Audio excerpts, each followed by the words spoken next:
यो सभामा हजुर पनि हुनुहुन्छ, एकचोटि जोरले तालीको आवाजले गुन्जाइदिनुहोस्।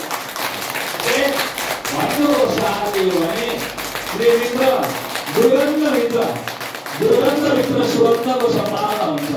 के अरे ताली धेरै गर्न नभन्दा एकछिन बजाएर रोकिदिइहाल्नु, किनकि क्लास अगाडि जान्छ धेरै।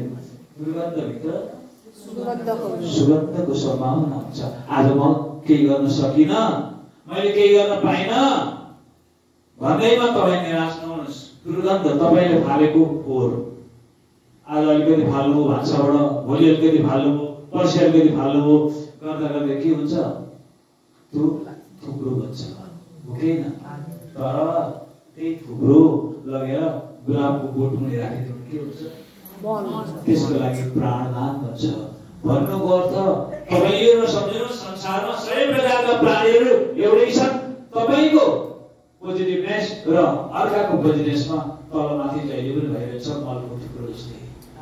तपाईँ कसैको लागि काम नलाग्नु होला, तर कसैको लागि काम लाग्छ। त्यसैले दुर्गन्धमा सुगन्धको जहिले पनि सम्भावना लुकेको हुन्छ।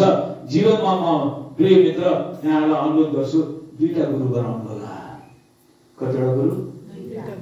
दुईटा गुरु सबैलाई चाहिन्छ। गुरु बनाएको छैन। 90 अहिलेको हिसाब छ 98% वृद्धाश्रममा हुने आमाबाबाहरू सोध्नुहोस् त, तपाईँले केटाकेटीमा सानोहरूले साह्रै माया गर्नुभयो, केटाकेटीलाई साह्रै माया गर्नुभयो, केटाकेटीलाई अत्यन्तै माया गर्दछन्। सानोमा यति माया गर्दछन्, ध्यान दिनु होला, आमा जिन्दगीमा दुईपल्ट रुन्छन् अरे।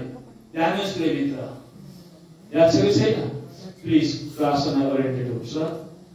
मेरो क्लासमा म प्लिज अलिकति झिमेक गर्न दिन्न, तर केही कमी भयो भने भन्नुहोस्, म दिने कुरो म प्रश्न दिन्छु। तर म यति मासमा मैले सायद पहिलोपल्ट होला बोलेको, मैले पहिलोपल्ट यति थोरै मासमा बोलेको। भरे बेलुका अलिकति आउँछौँ र भरे त उद्घाटन गर्नु पर्दैन, डाइरेक्ट कार्यक्रम हुन्छ होइन।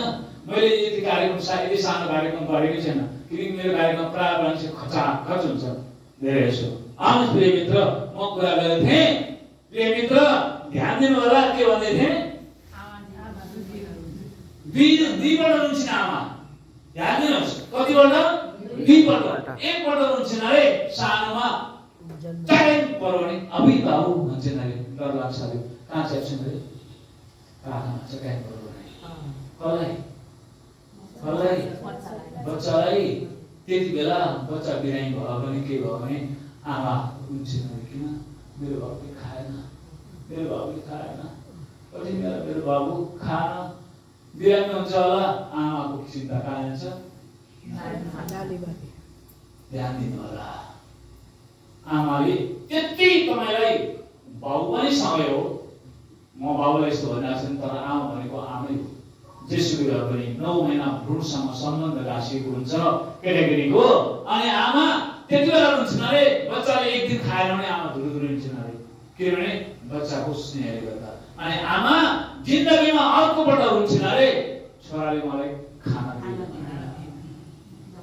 आज हेर्नुहोस्, संसारमा तपाईँ भेट्नुहुन्छ है, किनभने जतिसुकै पढे पनि व्यावहारिक ज्ञान मान्छेसँग छैन भने त्यो ज्ञान बेकार हुन्छ। अनि आमा दुईपल्ट रुन्छन् अरे भन्नुको अर्थ अहिले 98% मान्छेको आएर छ अरे, एउटालाई अर्को हो।